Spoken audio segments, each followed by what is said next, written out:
Good afternoon, everyone. Welcome back to this latest episode of the Free Marketeers podcast. Thanks for joining me on this very special episode. I'm hoping to learn a lot, and I'm sure that a lot of you will as well, because today I'm joined by Professor Robert Vivian. He is Professor of Finance and Insurance at the School of Business Sciences at the University of the Witwatersrand. Prof, thanks very much for being with us today. It's my pleasure. Just before you start on your presentation, just for the viewers, I'm going to give you guys just a quick background. So today, Professor Vivian is going to talk to us about, so he's going to provide some insights into competition and government intervention, competition policy broadly, and understanding the very concept of competition. For a lot of you, I'm sure you're aware of competition issues in the news lately, especially around with COVID-19, with so-called excessive pricing and the Competition Commission.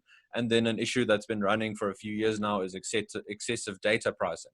So I think what the prof will give us some tools into examining the narratives and the memes that are out there on competition. And Prof, with that, I think I will hand over to you to lead us in there. Okay, thank you very much. What we are going to look at has just been explained. There's been a very active competition regime in South Africa for some time. And we want to have a look at the economic theory behind competition and government intervention. And having done that, possibly we can come back and have a look at some more issues, and let's look at the actual issues against the theory which we're going to discuss today and into the future. Now, why do we want to look at it from an economic perspective, as opposed to, say, a legal perspective or political economy perspective? That's because the legal economic theory contributes considerably to our understanding of how and why economies work and how individuals act and behave within that economy. So the discipline that's really geared and focuses on these very issues is the economics discipline. So it makes sense to look at it from an economic perspective. Now, economic activities involve, to a large extent, exchange transactions. Virtually anything, when you think about economics, is because you entered into a transaction to acquire goods or services. Now, the most common exchange is exchange for goods and services, and those goods and services are usually provided by suppliers for money which is paid for by the consumer. So that's the economic transaction that we are looking at. We want to approach this matter from first or fundamental principles. These lead to all economic analysis, but the analysis itself, keep it very simple and just stick to the fundamental principles. Now, why do we want to do that? Because economic analysis can itself become very complex, and we want to avoid that complexity. We want to get the same answer that we would get, but we want to avoid the complexity of doing that. Nowadays, most exchange takes place in large markets. If you want to buy food, for example, you go to a very large supermarket, which is part of a very large chain. And all the items which you're going to buy, they're all produced by large manufacturers. So on the supplier side, we've got very large markets. And most of these markets are international markets. You buy a car or mobile phone, and you go and buy insurance, and insurance is backed by an international reinsurance market, so on. So very large markets which supply.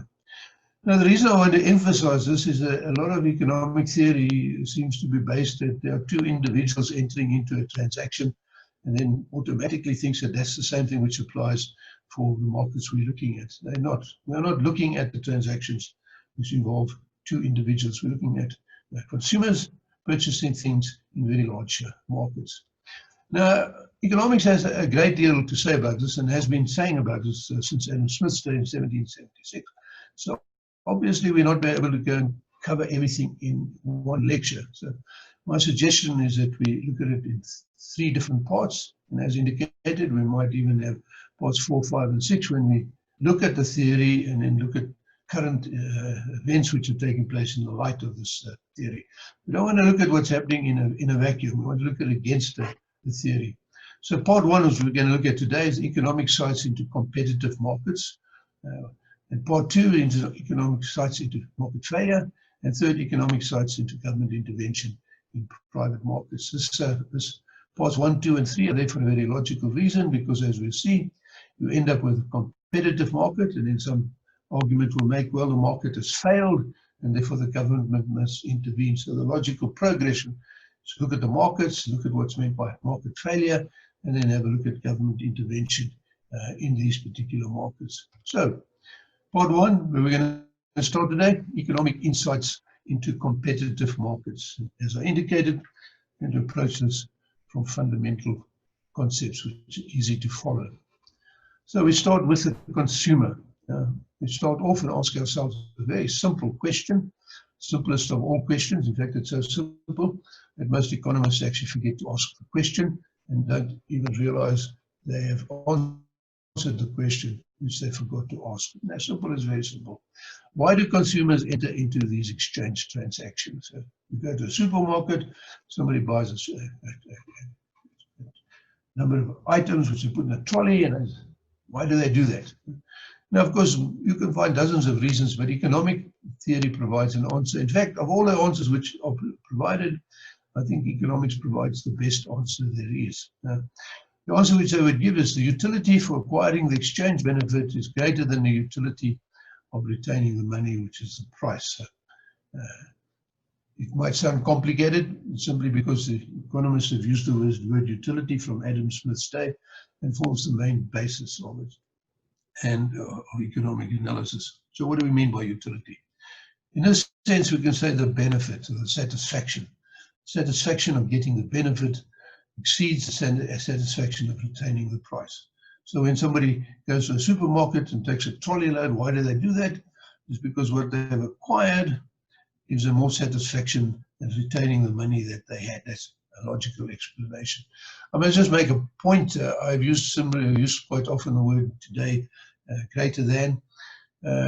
Satisfaction, happiness, things can't be measured, and that's one of the problems we've got. So I can't say the satisfaction or the happiness of getting the benefit is greater than the happiness of the money, because we can't measure happiness or satisfaction. So economists have overcome that problem by using the word preference. And so what looks like in mathematics, if you're used to it, looks like a greater than sign. You'll see it's a curved greater than, it's not a straight one, and that means the preference. So the consumer has demonstrated that there is a preference for the benefit which he gets to the preference of retaining the money. Now, that complicated way of saying it is just to overcome reality of the situation, is we can't measure happiness or satisfaction, which has been a problem with economics for a very long time. We can make it a very shorthand thing. U stands for utility.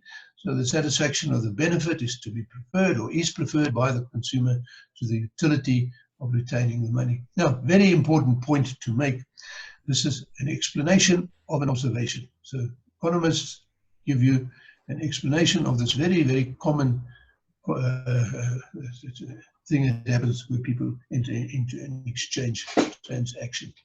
So we're simply going to, that simply explains what we can see. It's not a theory as such. So let us just say a little bit about this Prof, concept of utility. If Yes. I can jump in there, I wanted to ask, and you'll probably get to this, so I'm preempting it, but I'm guessing what you've just explained, that ties into the subjective theory of value. Yeah, it is. It's really the essence of that argument, because the economists have had, going back to Adam Smith, value in exchange and value in use, and then for 200 years to argue what do they mean by value. I've tried to avoid the complexities of these arguments by not going down that route. So this is the second value, which is the value in use, as opposed to the value in exchange. Okay. Value in exchange is the price. And then what economists have done is to try and put this into something they could manage. They simply say utility. And that's exactly the point you've made. But I've tried to avoid, getting bogged down in the complexities. Otherwise, the audience gets lost quite quickly. Does that make sense? Yes, thanks. I just wanted to, yeah, please do. Thank you. Okay, but jump in at any time if there's a problem which you have. So this idea of utility or satisfaction or happiness can be very complex. So one needs to draw a line under the utility analysis. If you don't draw a line under what you want to use utility, then you can get drawn into all sorts of funny places which take a lifetime to come out of. So utility analysis can quickly slip into, for example, psychology. So for our purposes, it's sufficient to accept utility explains the observable fact that a transaction takes place. Now, the point I've made was made several times by many eminent economists, and The one I've taken is from Irvin Fisher in 1926. In his thesis, this is the first page where he starts off exactly making the point, and then he makes the point that I've just made. To fix the idea of utility, the economist should go no farther than is serviceable to explain economic facts. It's not his province to build a theory of psychology. So all we need to know from utility is that's the reason why the transaction takes place. As Irvin put it, every man acts as he desires. So that's done. Now, because the consumer wishes to acquire a good or service, he is willing to exchange a sum of money for this acquisition. So we now can translate this happiness or satisfaction into a monetary value. Now, that monetary value is what one calls the willing to pay price. How much is he willing to pay? So we can try and discover this by asking the consumer, and he'll come up with a willing to pay price, as we will see. But this is not actually a price, because you've got to bear in mind, what is a price? A price is the figure at which the transaction takes place. And so if you ask the consumer, can he tell us how much he's willing to pay until he enters into a transaction, then that is not actually a price. So let us illustrate how we can do this. So let us take an example. Assume a customer wishes to fly to Cape Town from Johannesburg. How much would the consumer be willing to pay? Now, clearly, the amount that is willing to pay depends on each individual, including that individual's circumstance. If the individual is very wealthy, then the price might be one thing. If he's very poor, it could be another price. If he has to get to Cape Town urgently, there could be a different price. If he's just going for a holiday, it could be a completely different to pay. So the willing to pay decision is made without any reference to a market price. So in this example, let us assume that we've asked this to the consumer, and in the end he tells us, okay, he'll be willing to pay 5,000 Rand to go to Cape Town. Whatever reason, could be urgent, could be whatever it is, but we've now got a figure. Now at this point we enter a supplier, because he can't get to Cape Town unless he can find a supplier. And so he's going to go and purchase an aeroplane ticket, which presumes that he can find a supplier. Assuming he finds a supplier which accepts the 5,000 Rand to transport him to Cape Town. Now, of course, the supplier is not only going to supply a single person, going to be to take a plane load of people. So at that point, we'll get the quantity of consumers who want to take the flight. Now we can ask ourselves, we've already asked the first fundamental question, why do consumers enter into transactions? We can now go and ask the second fundamental question, why will a supplier transport the consumer? Now, it's not for the same reason. It's not for the satisfaction of transporting consumers. If that were the case, the transporter would do that all day at no cost at all, because that's where he's getting satisfaction. So utility does not explain the existence of suppliers. Suppliers provide the service for money, so it can be accepted it is to acquire money. But to transport consumers means suppliers incur expenses in order to acquire this money. So to get the money they acquire, we will have to subtract the expenses. So it can be accepted suppliers enter exchange transaction to make a profit, which is the price the person is willing to pay minus the expenses. Once again, this is an explanation of an observation. So we can say we understand why consumers enter into transactions. It's because of utility or satisfaction. And we understand now why suppliers enter into transactions. That is to make money, and that money is what's called the profit, because it's the difference between the price and the expenses. Now, once you've done that, you've now made a major step forward in economics, because you now enter in the field of neoclassical economic assumptions. Take neoclassical economics, and you say, what is neoclassical economics built on? And they'll say built on three assumptions, two of which we need to look at. One is individuals maximize their utility and firms maximize the profits. Now, what would normally happen at this stage, economists will say these are the neoclassical assumptions. Now, what we say is they are not assumptions, they are explanations of the things we have observed. Now, where does the word neoclassical come from? Well, we have to look at the history of economics, and that is before 1870. We started economics with Adam Smith in 1776. And Karl Marx, the communist, he called those classical economists in the classical economic period, and that name has stuck. In 1870, there was known as the marginal revolution, and so after 1870, economics became neoclassics. And so Neoclassical economics is another name for mainstream economics. So if you agree with the two assumptions which we have seen, consumers and purchasers, then congratulations, you are now a neoclassical economist. So we made quite a step forward. Only difference Prof, is that sorry, between... Prof, I was going to say, as long as you don't call people neoliberals, I think we'll be fine. Yeah, I think you're quite right.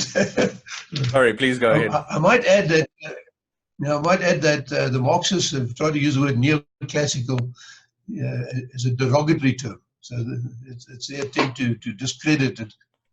And even today, there's a lot of effort to try and get rid of the word neoclassical economists. Of course. Okay, so the word maximize, which has been added there, that is quite important, because we can ask, what are we trying to maximize? Are we trying to maximize the utility or happiness of individuals, or the individuals going to Cape Town, or all individuals which fly, or all consumers collectively, or society as a whole? Now, whichever one you think you're trying to answer opens a door to another very complex sort of analysis, which is where we are not going to go. But just bear that in mind, because it becomes quite important in competition theory as we go along. Whose happiness are we trying to maximize?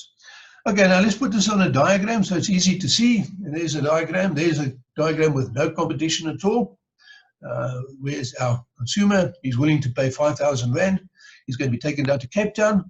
And let us assume, we said that in order to make the money, the supplier has got to incur expenses, assuming the expenses equal to 1,800 Rand. And therefore, the difference, which is the money that he wants to make, which is referred to as profit, is 3,200. And the markup is quite substantial, 1.77 times, or 177.78% markup. Fantastic to do that money-making machine to get that right. Okay, so far this is all going quite well, because what happens is we have no competition. So let's talk a little bit about the supplier who's providing this. The supplier does not know the cost of the consumer does not know the cost of the service. That's the supplier's expense. That's quite important, because in quite a lot of economic analysis, they get confused and they start thinking that the consumer wants to make a decision based on the supplier's expense. The consumer doesn't know what those expenses are. The consumer only knows one thing: he wants to go to Cape Town and how much he's willing to pay. The consumer does not make a decision to purchase tickets based on the supplier's cost. He doesn't know those. Once the 5,000 Rand is paid, then that would become the price. As I've said, the price is not how much you think it is. The price is the figure at which the transaction takes place. The supplier, on the other hand, knows the price and has a good idea of what his expenses are. We hope he knows exactly what the expenses are, but he has a good idea of what is. And therefore, based on this, the supplier can determine the profit which the supplier can achieve from the transaction. The supplier needs to know that, because that's the reason why he's entering into that transaction. Now, if the expenses are very accurately known, and if they are very knowable, then the supplier faces no risk at all. So he can say, I know what my expenses are going to be. I will transport you to Cape Town and know exactly what the profit's going to be. Now, in theory, that's a problem. If the supplier faces absolutely no risk, why does the supplier make a profit? Since it's usually accepted that the profit's supposed to be the reward for risk. So if there's no risk at all, then why would he make any profit at all? Now, that's important when you get to competition, because that's what drives competition, profits down in a competitive market. Now, one answer which was given by Frank Knight in 1900, there's always a degree of uncertainty, and the profit is the pricing for the uncertainty. So we can make a distinction between risk and uncertainty. So a profit of 3,000 Rand per consumer per trip at a cost of 1,008 markup. Very profitable business under these particular circumstances. But that doesn't hold for long, because now we get competition. So now we get a second supplier, which is now on the right of the graph, called Q2, which the quantity has now gone up. Now you can see exactly the same situation. We have a willing to bear market. He's got his 5,000 Rand, he's going to make 3,200 Rand profit. Expenses 1,100 Rand. Now another supplier, and there's no risk involved. Another supplier comes and says, I'm actually quite happy to do the same thing for 800 Rand. No, you'll notice there's something else which has happened over here. You'll see the expenses are slightly lower. And that's quite important in the theory of economics because it explains something which is happening. Competition now enters into the market. The market price goes down. In this case, we say 2,500. Consumer supplier is still very happy, and his expenses are down. So what is the implication of that? Consumer now has a price which he or she is able to either accept or reject. The willing to pay price is now, in fact, totally irrelevant. It doesn't matter how much he's willing to pay. All the willing to pay meant he's going to pay more than the market price, and therefore he will enter into the transaction. Also, you should note, which is not always understood, the price is set by the market, not by negotiation or the consumer. There are great arguments in the minds of some people because consumers negotiate the price. In fact, consumers have something to do with the price. In fact, not at all. If the old supplier try to get the price that the market is willing to bear, the supplier will go out of business because no customer is going to go to, and they can get it at half price from another supplier. So why would they go to him? So he's out of business under these things. So the old willing to bear supplier would have to set its price bearing the other supplier's price in mind. So now you can see what happens in a competitive market. The market is not set by the price, and the market is not set by the figure that the supplier would like to make the profit, but it's set by the price in other suppliers in the market. Eventually, a market price emerges, which may or may not be a single price, but a narrow range of prices. In order to make a profit, suppliers have to control costs, and therefore E decreases. Very important point. Because when people think of competitive markets, they always think that there will be no monopoly profits.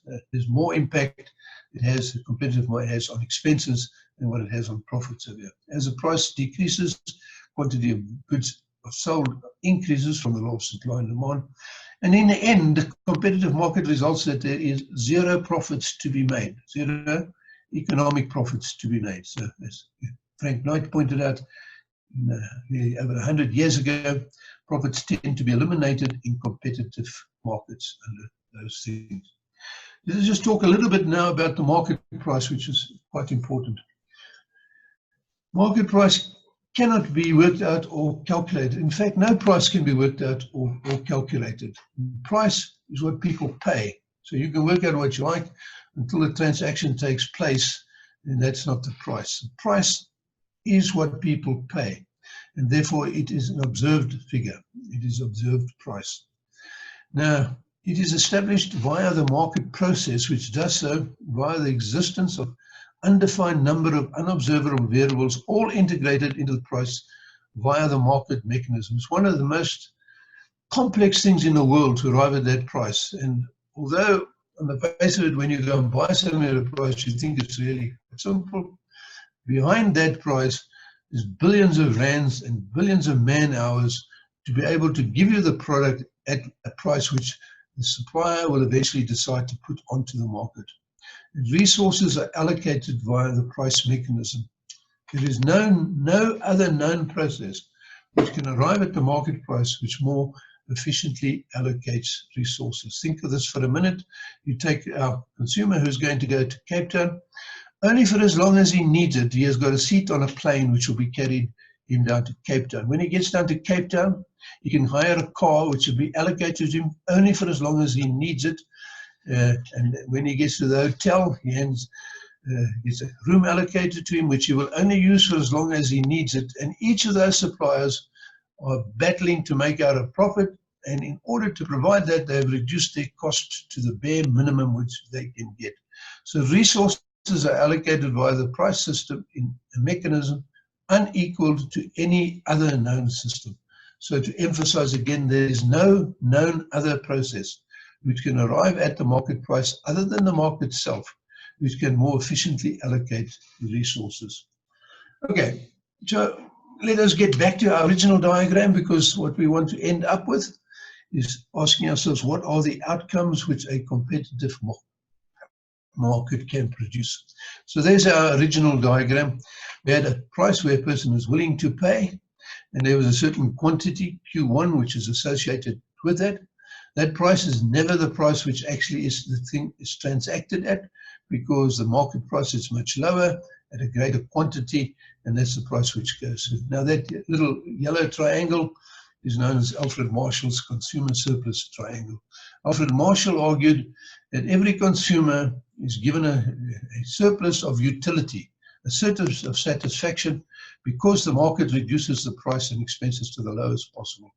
And so the first outcome which you can get from a competitive market is the maximum consumer surplus, which comes from Alfred Marshall.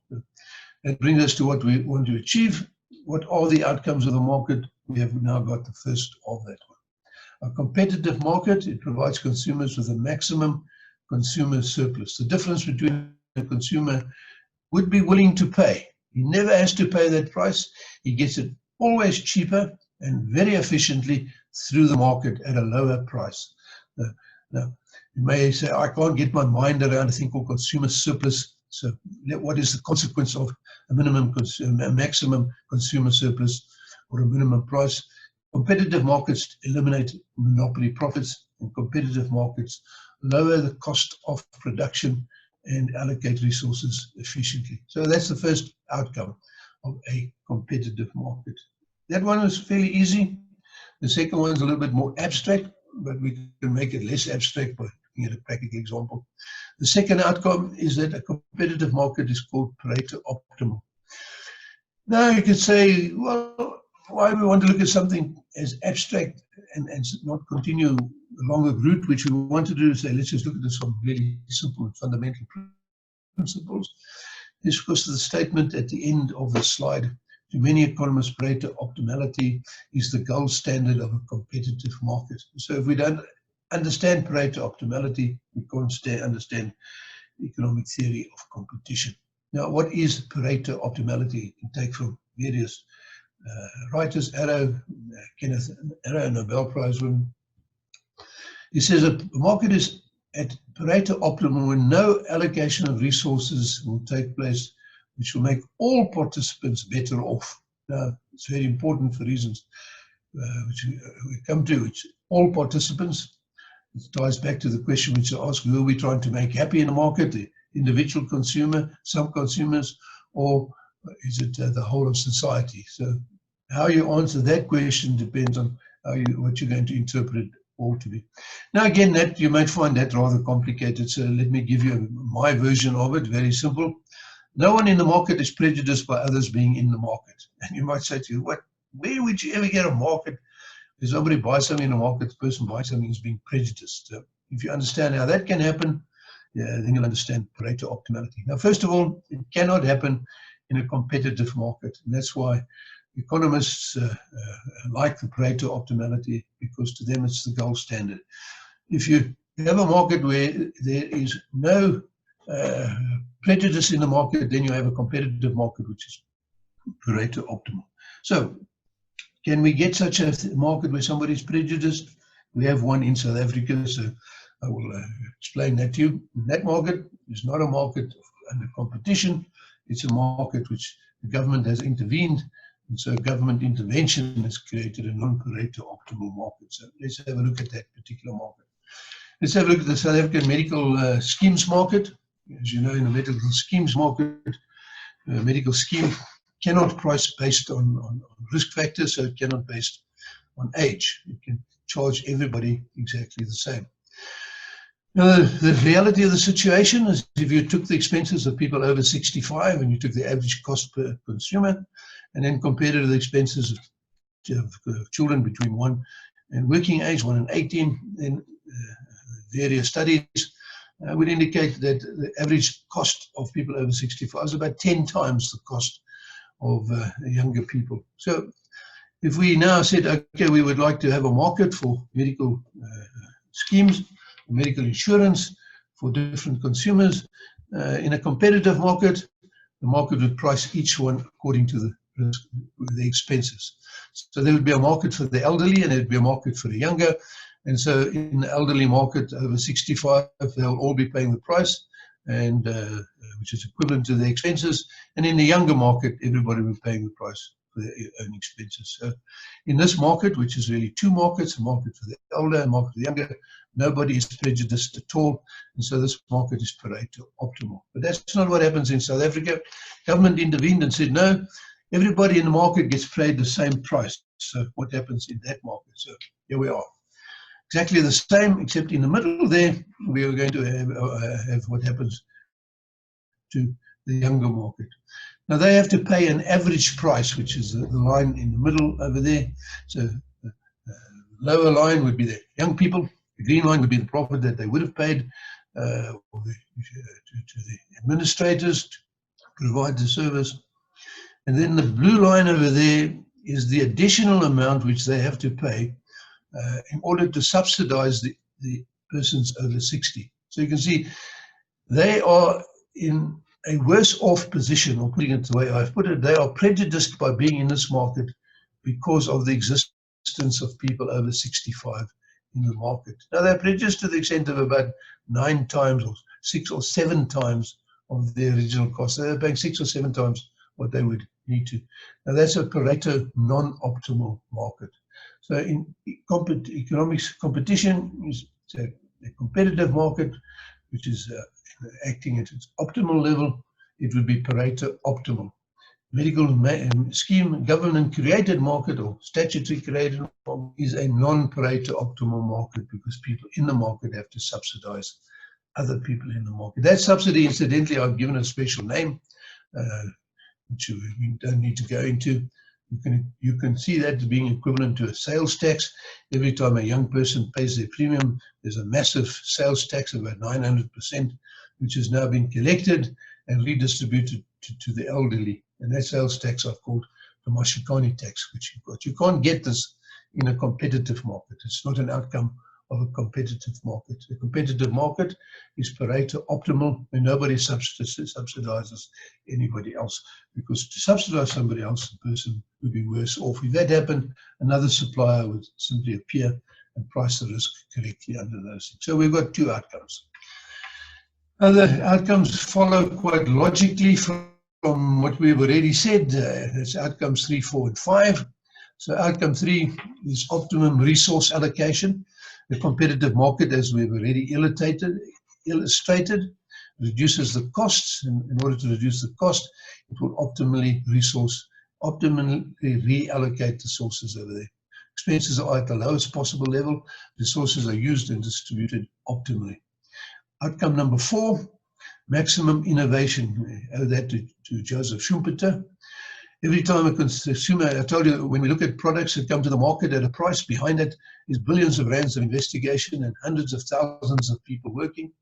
Because what the suppliers are doing, they understand that unless they can provide the most innovative product, they're going to lose the market. And so they have got teams of people working on ways of producing better efficiency in production, trying to find product substitutions, to improve the products and create new products. So behind the product which you get, because of the competitive market, you have the 4th outcome, maximum innovation, which takes place.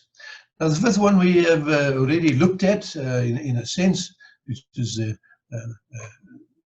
need to understand a little bit of the history of competition, called maximum total economic welfare. Now that's usually split into 2 different, old and new, and it started off with the old new, which came from Pareto, from Pigo, and developed later on to Pareto. We've already looked at Pareto optimality. We can split that and say maximum total economic welfare and Pareto optimality. So when we've finished, when we have a competitive market, what do we get? 5 things. Maximum consumer surplus, maximum innovation, optimum resource allocation, maximum total economic welfare, and Pareto optimality. No other market other than a competitive market can produce that, and no other system known to man can produce that. It cannot be done in any other method. And all of that is synchronized and coordinated through what Adam Smith called the invisible hand. So it's the most efficient way of allocating resources, which is known to men. Now, I just need to make one point on this, because if you really want to get involved into economics of competition, then you run into a different concept, which I think is not very helpful at all. Unfortunately, it's one which has a great deal of influence, and that is the idea that somehow there is a thing called a perfect competition. So a lot of economic theory is bedeviled by this concept of perfect competition. Economic analysis is usually complex and often unhelpful. Analysis should concentrate on explaining the economic world as it is, not as it can imagine. Now, if you start thinking about perfect competition, there's nothing perfect in the world, so it can't exist. And so it's not the world as it is, but it's a world which one could think may one day exist. Unfortunately, the theory of perfect competition concentrates on structure and not on outcome. What we've said, there are 5 outcomes of a competitive market. What we should see is whether those outcomes are present. A perfect competition market looks at structure. So do we have an unnecessary market concentration? So is the market still competitive? Is it still an efficient market? Nobody looks at that.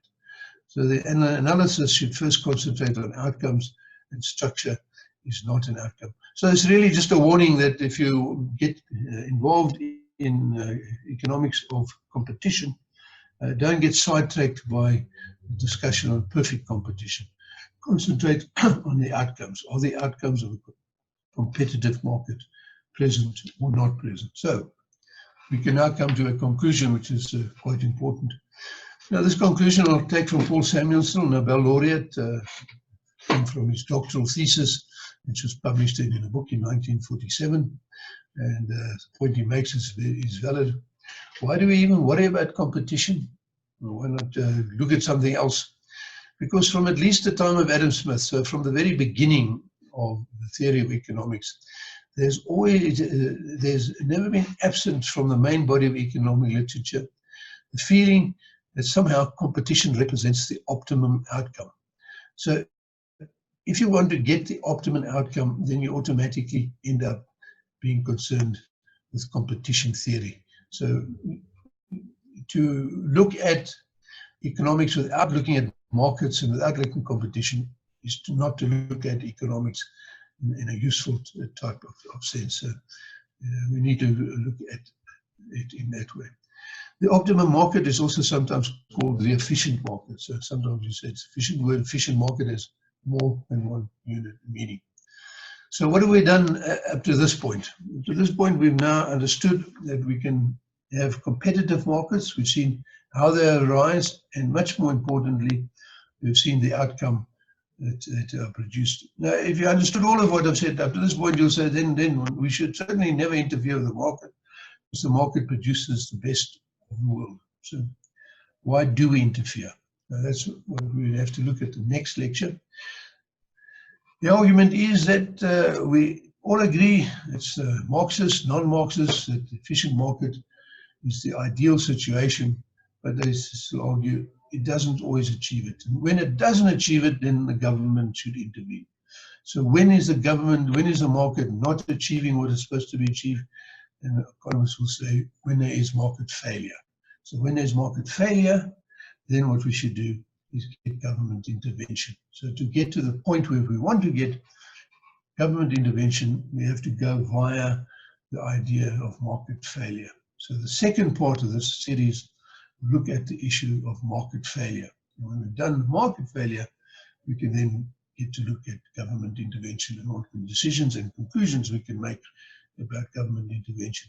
Then, as I've indicated, when we've done all of that, we can continue and look at some of the current events or events which have taken place and analyze and discuss those events against the economics of competition. Thanks a lot.